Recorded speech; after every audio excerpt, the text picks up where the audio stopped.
If you're suggesting that the fact that I gave money to, let's say, the Democratic Party or to the committees that supported candidates means that everybody who received any money has to recuse themselves from anything to do with the state of Illinois, that's ridiculous. And I've certainly never asked anybody to vote a certain way or decide on a case a certain way. I would never do that. I never have. I never will.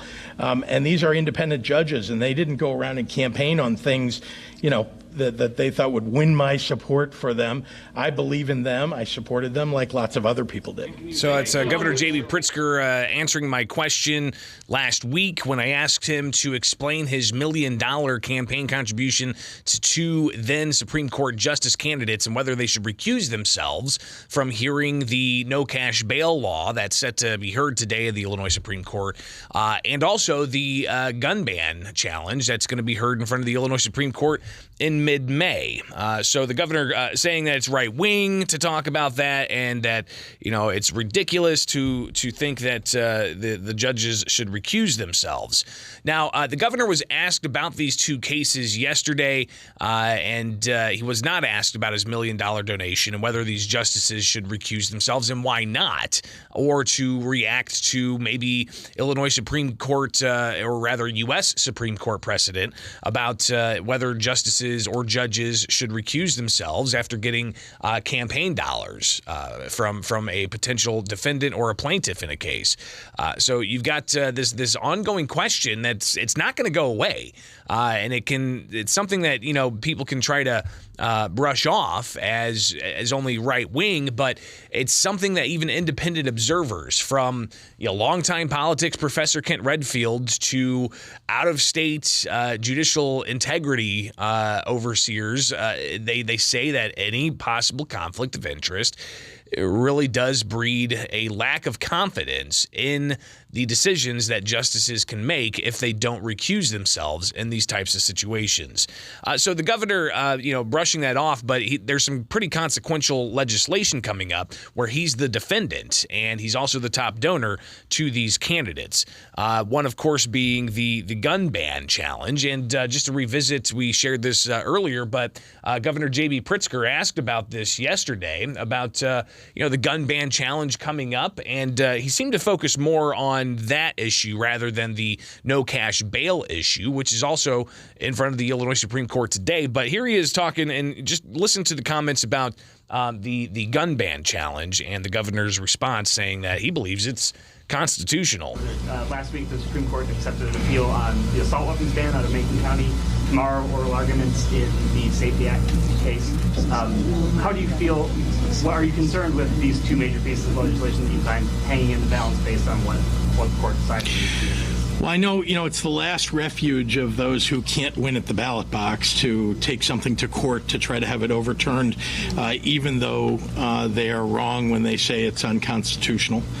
As you know, this is the law, at least talking about the assault weapons ban, it's the law in 8 other states. Illinois is simply the 9th, and we're trying to protect people.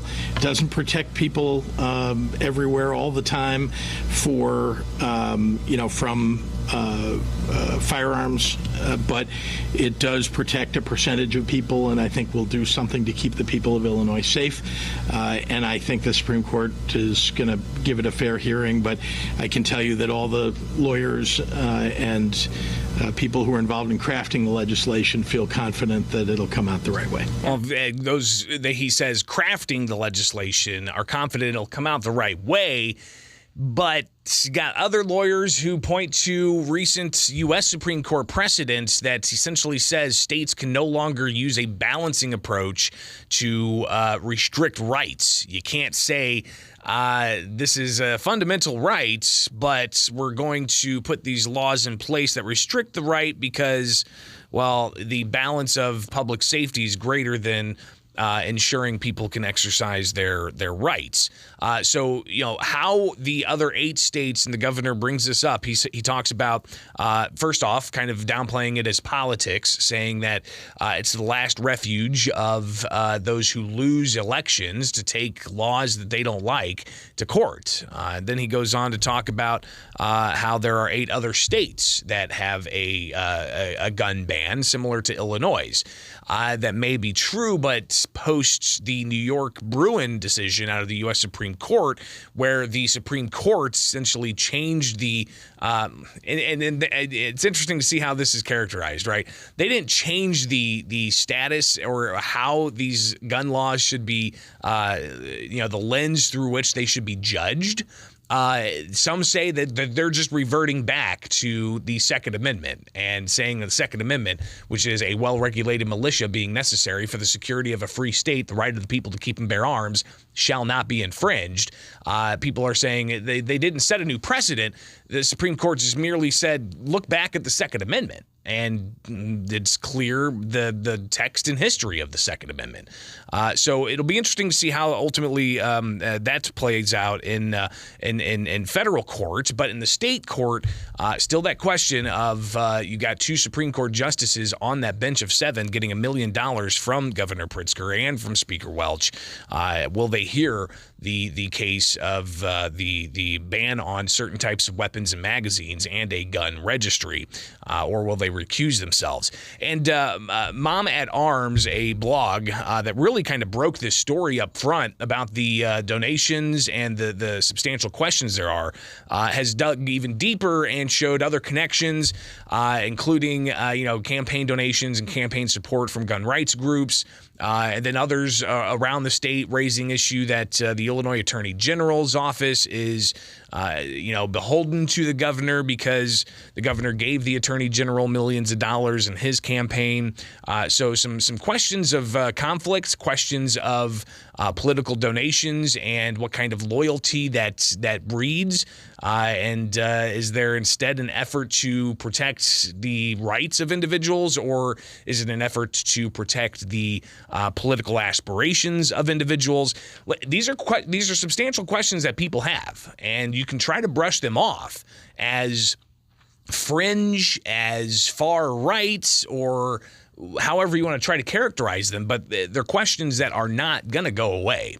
We'll open it up to take some of your calls, because we also got a story out of Michigan where lawmakers are taking up a slew of gun measures that includes looking at universal background checks, safe storage laws, red flag laws, and so on. But good morning. You're on WMAY.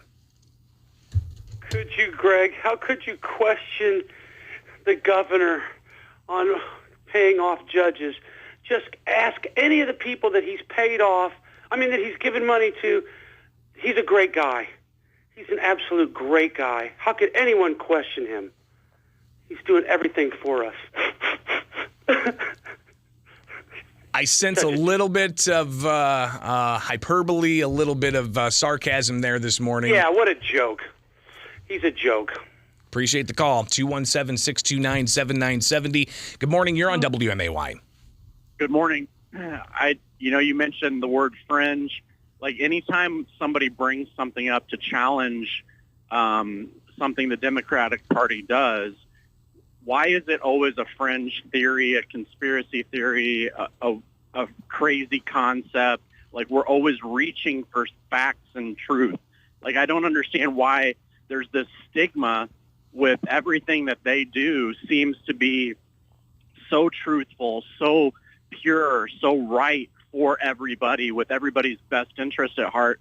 And it's always, when it's challenged, it's always labeled as something that is impossible, that they could be wrong. But I can't name one thing that they've done right.